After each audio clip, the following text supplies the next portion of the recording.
What was the purpose of the bronze sea that Solomon built for the temple? This is the question we seek to answer today as we continue our verse-by-verse study of the book of 1 Kings on walking through the Bible.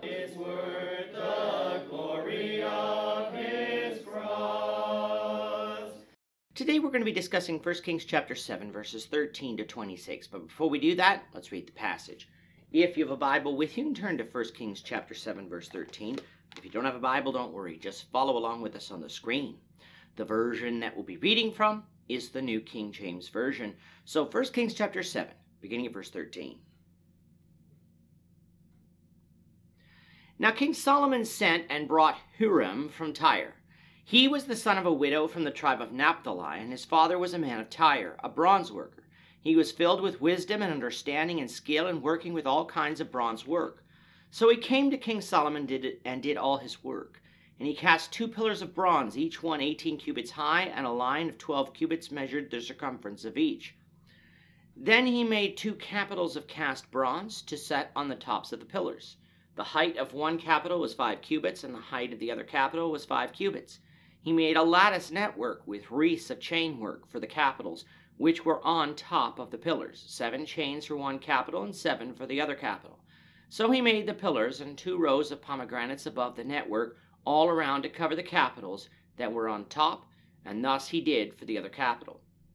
The capitals which were on top of the pillars in the hall were in the shape of lilies, 4 cubits. The capitals on 2 pillars also had pomegranates above, by the convex surface which was next to the network, and there were 200 such pomegranates in rows on each of the capitals all around.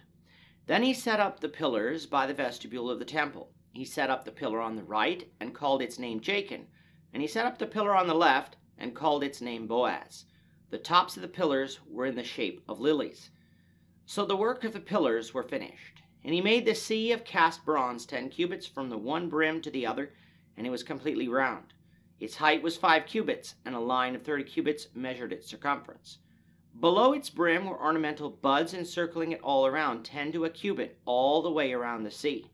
The ornamental buds were cast in 2 rows when it was cast.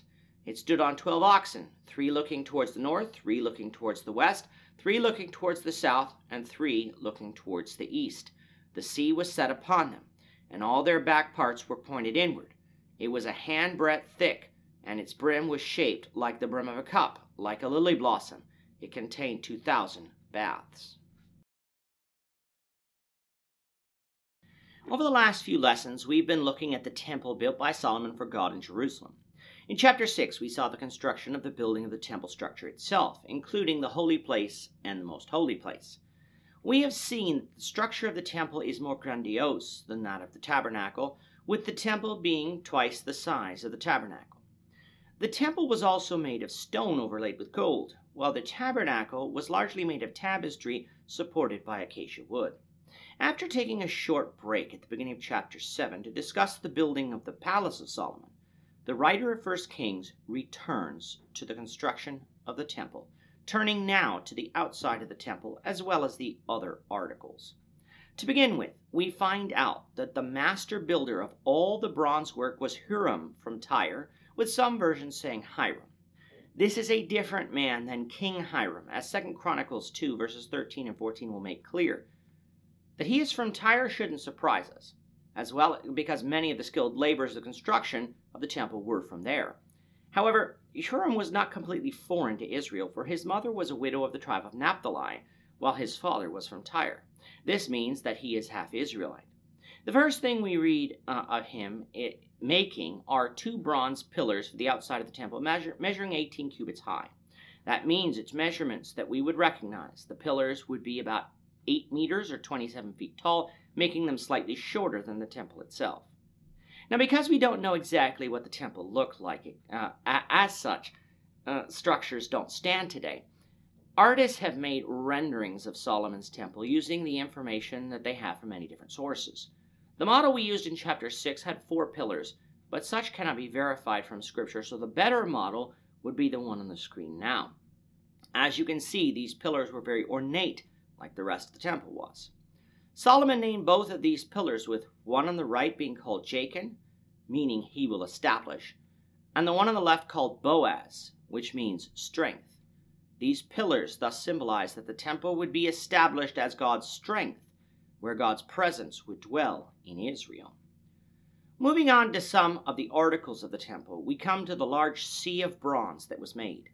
This sea would take the place of the laver that was built for the tabernacle. For you recall that Exodus 30, verses 17 to 21 said, "Then the Lord spoke to Moses, saying, You shall make a laver of bronze with its base also of bronze for washing. You shall put it between the tabernacle of meeting and the altar. And you shall put water in it, for Aaron and his sons shall wash their hands and their feet in water from it. When they go into the tabernacle of meeting, or when they come near the altar to minister, to burn an offering made by fire to the Lord, they shall wash with water lest they die. So they shall wash their hands and their feet lest they die, and it shall be a statute forever to them, to him and his descendants throughout their generations."